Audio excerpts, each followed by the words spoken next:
La société Herba et son équipe de tous les défis exercent son expertise dans les domaines du bâtiment et de l'industrie. Et c'est à elle que revient entre autres la mission de repeindre plusieurs des cuves du dépôt pétrolier lyonnais. Ensemble, suivons les étapes de cette mission sur la cuve 104.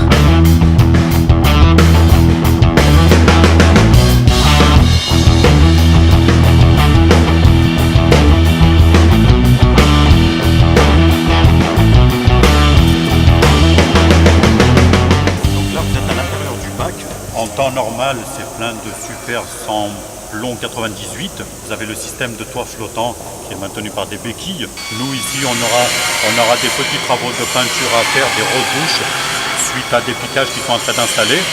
Donc là, par contre, on va ou faire un sablage, c'est-à-dire décaper complètement toute la rouille et faire un système de peinture intérieur bac, ou bien en THP, et ça sera sûrement un petit peu de sablage. Tous les points là qui sont là, les piquages et tout ce qui s'ensuit.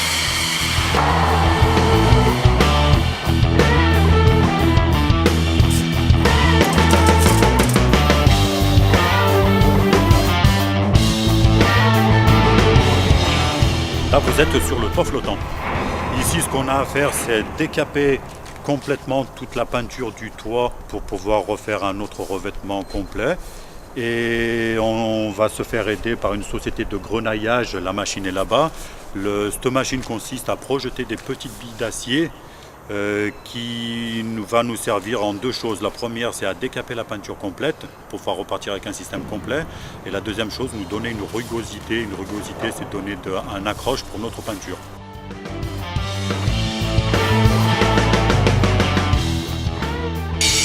Donc la deuxième étape, c'est à l'intérieur de notre petit bébé. Donc c'est grenaillage et une couche de peinture de protection. Le grenaillage, c'est une mise à nu de l'acier. Donc après, on a un degré de grenaillage.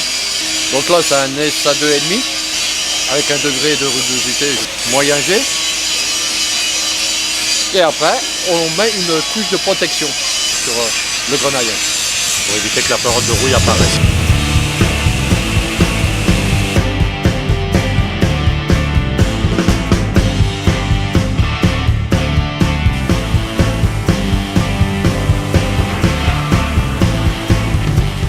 Alors l'étape d'aujourd'hui, nous sommes en train d'enlever l'ancienne peinture. Donc on décape à la 2500 bar, vu que le sablage est interdit ici. Donc on enlève l'ancien revêtement pour remettre un autre revêtement plus adéquat. À 2500 bar, oui, c'est très physique pour les gars. Donc c'est pour ça qu'on tourne à 2 personnes pour qu'ils se remplacent toutes les 20 minutes en gros. Voilà, mais c'est très physique.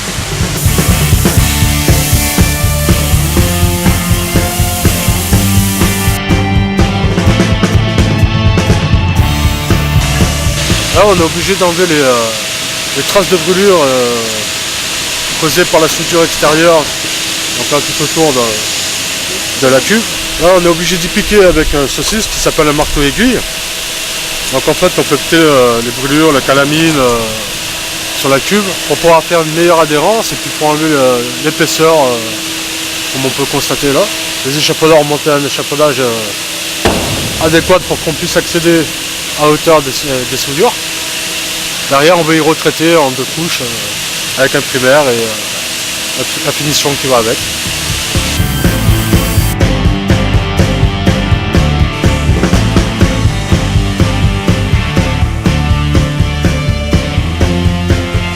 Une fois qu'on a décapé, qu'on a enlevé la peinture et tout, on met ce qu'on appelle une couche de primaire.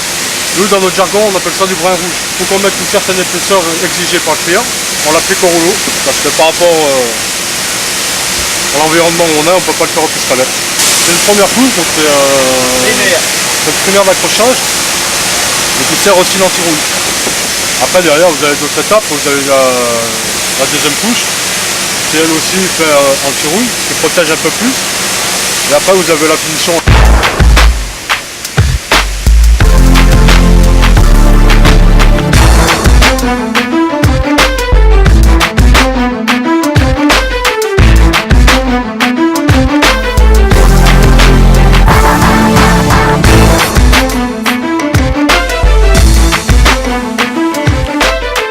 session 104 terminée, bon, quelques nettoyages, quelques rangements.